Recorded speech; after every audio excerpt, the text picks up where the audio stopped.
பகவத்கீதையில் 2வது சாப்டரில் 18வது ஸ்லோகம். அந்தவந்த இமே தேகா இத்யஸ்யோக்தா ஷரீரிணஹ அநாஷினோ அப்ரமேயஸ்ய தஸ்மாத்யுத்யஸ்வ பாரத.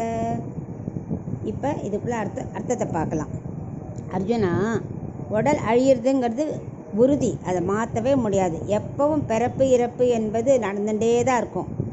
அந்த நித்தியமாக ஆனால் அந்த ஆத்மா இருக்கு இல்லையா, அது எப்போவுமே உள்ளுக்குள்ளே இருக்கும். உடல் அழியும் போது அது வெளியில் போயிடுறது.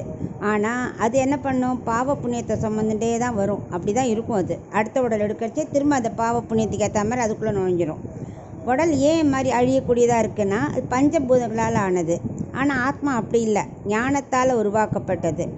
இந்த பஞ்சபூதங்களால் தேகம் வளரும், தேயும், எல்லாம் உடல் உறுப்புகள்லாம் இருக்கிறதுனால இது மாதிரிலாம் மாறுதல் ஏற்படும். ஆனால் ஆத்மாவுக்கு என்ன அவயவங்கள் கிடையாது, அதனால் வளராது, தேயாது, அப்படியே இருக்கும். ஆத்மாவுக்கு என்ன பண்ணும், அதுக்கு பாவ புண்ணியத்தை கொண்டு வருது இல்லையா. ஸோ உடலுக்குள்ளே நுழைஞ்ச உடனே அதுக்கேற்ற மாதிரி இது வளருது, உடம்பு வளர்றது, தேயறது.